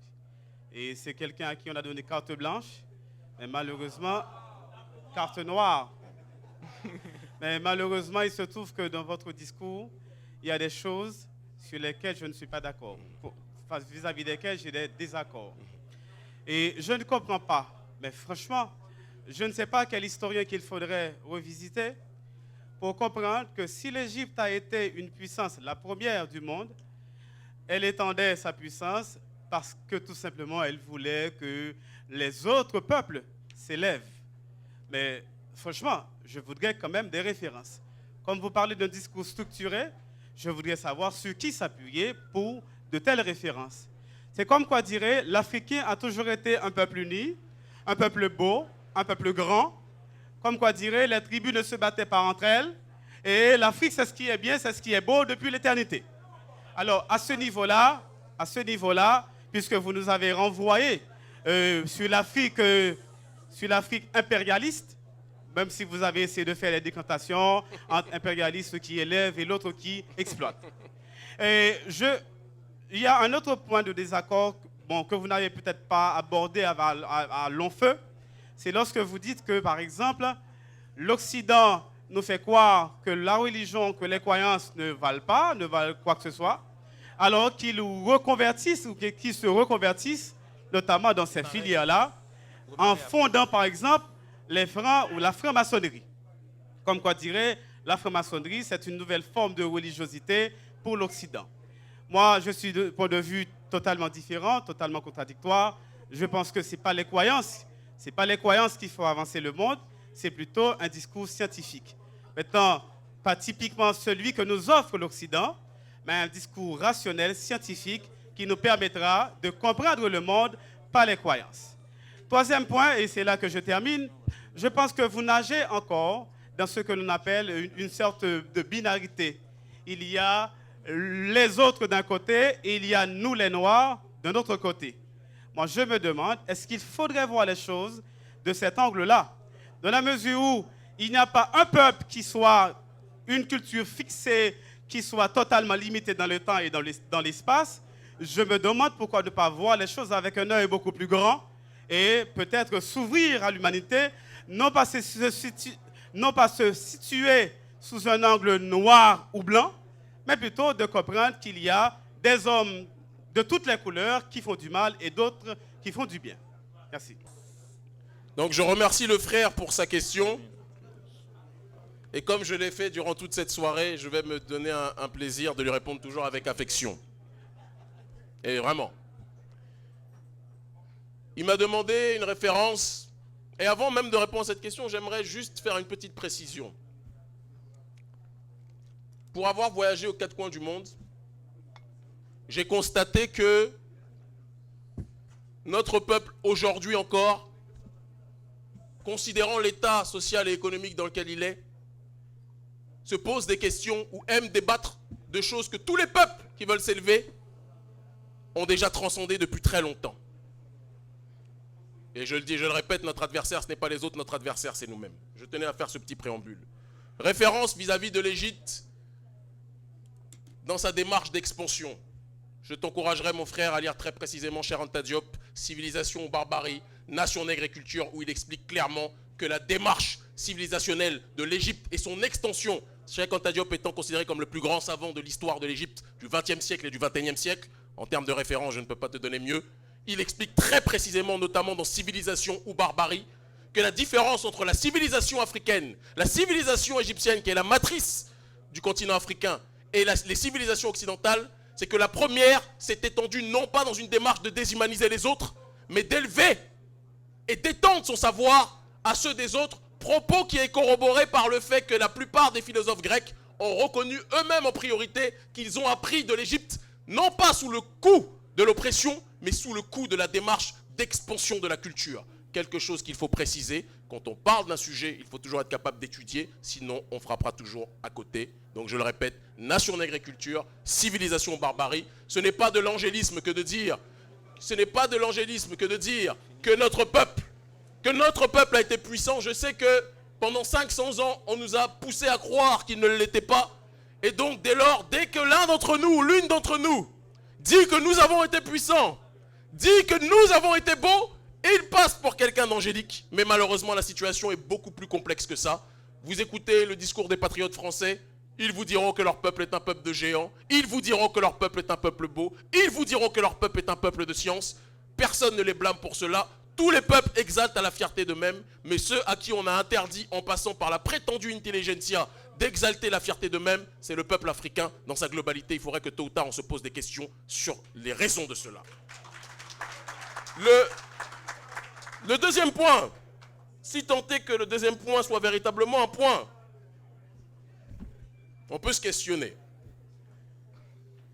Vous n'êtes pas d'accord avec le fait que... Je n'ai pas retenu tout, pourtant vos questions étaient très intéressantes.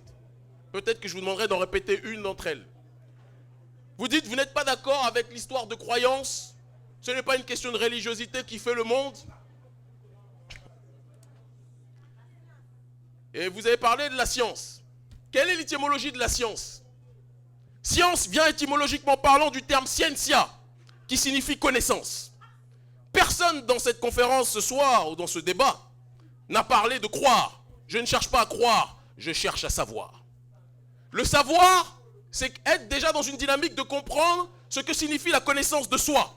Parce que le problème de notre peuple dans la diaspora ou sur le continent, c'est que dans un processus de plusieurs siècles, on nous a appris ce que l'on appelle l'aliénation, qui signifie devenir étranger à soi-même. Et quand on devient étranger à soi-même, étranger à son environnement, on vous déconnecte de votre ontologie, on vous déconnecte de votre paradigme historique. Vous devenez tel un zombie, une ombre dans votre propre réalité, et c'est quelque chose qu'il faut préciser. Être dans une dynamique de retrouver notre tissu civilisationnel, spirituel et traditionnel, par exemple le vaudou, ce n'est pas croire, c'est savoir. Les Occidentaux, quand vous nous dites qu'ils nous dominent par la science, je vous dirais que je vous encouragerais à lire un métaphysicien qui est considéré comme le plus grand métaphysicien de l'histoire de France, d'Occident et peut-être du monde au XXe siècle, un blanc pur jus. Donc comme ça, peut-être que vous le prendrez plus au sérieux. Parce que certaines intelligentsias sont dans cette démarche-là, qui disait que le problème de la civilisation occidentale et ce qui l'amènera à sa chute, c'est qu'elle a cru que le matérialisme était la base de l'élévation d'un peuple. Alors que c'est la métaphysique qui fait qu'un peuple est capable de s'élever, certainement pas ce que nous a présenté comme la démarche palpable. Et ça, c'est ce qui explique que les prétendues sociétés dites développées ont toutes à leur tête, au-delà de la finance, des loges maçonniques dans toutes leurs nations. S'ils sont dans cette démarche maçonnique qui est le pôle opposé à notre démarche traditionnelle, c'est parce qu'ils savent que l'ésotérisme ne peut pas être utilisé seul, certes, mais que l'ésotérisme a une place prépondérante dans l'élévation d'un peuple. Vous étudiez l'ésotérisme chinois, vous comprenez que dans la révolution de Mao, s'il ne s'était pas appuyé sur la philosophie chinoise en tant que telle, sur le paradigme chinois en tant que tel, s'il n'avait pas fait la révolution culturelle en tant que telle, l'armée chinoise dont vous parlez, militarisée comme vous la présentez, je ne sais plus si c'est vous ou celui qui était juste avant, cette armée chinoise n'existerait pas, parce que cette dernière n'a pu exister qu'à partir du moment où un processus historique, civilisationnel, culturel, intellectuel et spirituel, philosophique, a pu se mettre en place sur le territoire chinois. Vous m'avez parlé du fait que vous avez l'impression, en vous entendant, que c'est le noir contre le blanc. C'est bizarre, tout à l'heure j'ai parlé du fait que j'ai été reçu 3 fois en 1 an et demi par Mahmoud Ahmadinejad. Je ne savais pas qu'Ahmadinejad était un haïtien. Je ne savais pas qu'il était noir de peau. Je vous ai dit tout à l'heure que j'ai été reçu et que je suis très proche d'Eddie Rosé Corcega, ambassadeur du Venezuela en Afrique de l'Ouest. Je ne savais pas qu'Eddie Rosé Corcega était noir de peau. Je pense que le problème qui existe dans cette intelligentsia qui se décrète comme l'étant, sachant qu'on ne se décrète normalement pas, on l'est ou on ne l'est pas, dans une démarche intellectuelle, c'est qu'on répète les clichés qu'on a appris des médias dominants occidentaux, mais qu'on ne prend même plus la peine d'écouter. Même plus la peine d'écouter mot à mot le propos de celui ou de celle, ou de ceux ou de celles qui sont dans cette démarche d'élévation. Il suffit d'écouter, de suivre un minimum mon discours, de suivre et d'observer un minimum mes conférences qui sont trouvables sur Internet. Et vous verrez que dans ces compositions, il y a des gens qui viennent à la fin des conférences, des blancs parfois, qui pleurent en disant que le combat que tu mènes pour ton peuple, Kémi Séba, tu le mènes en réalité pour toute l'humanité, parce que si l'homme noir se lève, c'est l'humanité qui se lèvera dans sa globalité. Ça, ce n'est pas du racisme, mon frère. Ce n'est pas du racisme, mon frère. Il faut qu'on soit capable d'enlever dans notre tête la puce selon laquelle le propos de l'élite occidentale est parole d'évangile. Il faut qu'on cesse d'agir de cette façon. Qu'on écoute nos enfants, parce que nous sommes les parents de l'humanité, parce que nous sommes le premier peuple, pourquoi pas? Mais que le propos de nos enfants devienne notre vérité absolue et qu'on finisse par être téléguidés totalement dans notre réflexion. Je suis désolé, ce n'est pas du populisme de dire ça. C'est constater véritablement que nous sommes tombés dans une débilité profonde. Et le problème est que l'élévation de notre peuple se fera là aussi. Et c'est pour ça que je vous dis que ce n'est pas un combat de noir contre blanc. Il se fera là aussi, en luttant contre ceux qui se sont présentés comme intellectuels, mais qui sont en réalité les agents d'influence des ambassades de France et de toutes ces structures que nous connaissons.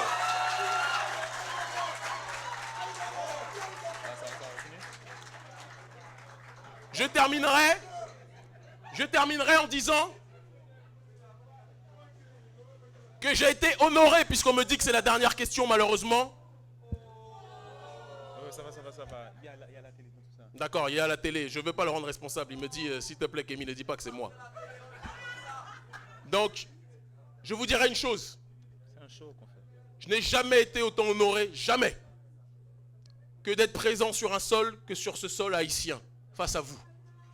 Vous êtes le bonheur de ma vie. Vous êtes un espoir dans ma vie.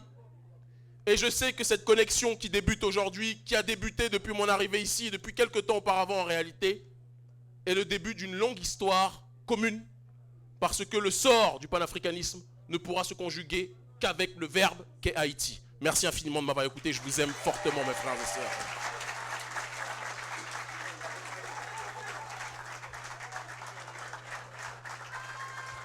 Voilà, ici prend fin le Café Philo de ce soir. Je tiens spécialement à remercier Claude Sénéchal, Sarah Renélic, et Ralph Jean-Baptiste et James Jacques qui ont travaillé, Ferguson Hermogène et Webster Corneille qui ont travaillé pour la réalisation de ce café. Merci Kémi Séba d'avoir accepté l'invitation. C'est un plaisir.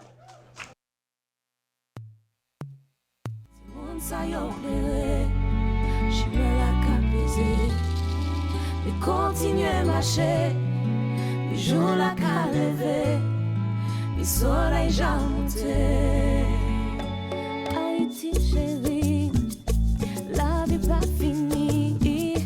Haïti chérie, changement qu'a fini.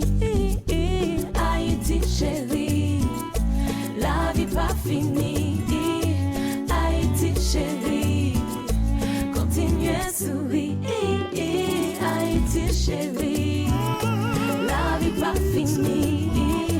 Haïti chérie, changement qu'a fini. Haïti chérie, la vie pas finie. Haïti chérie, continuez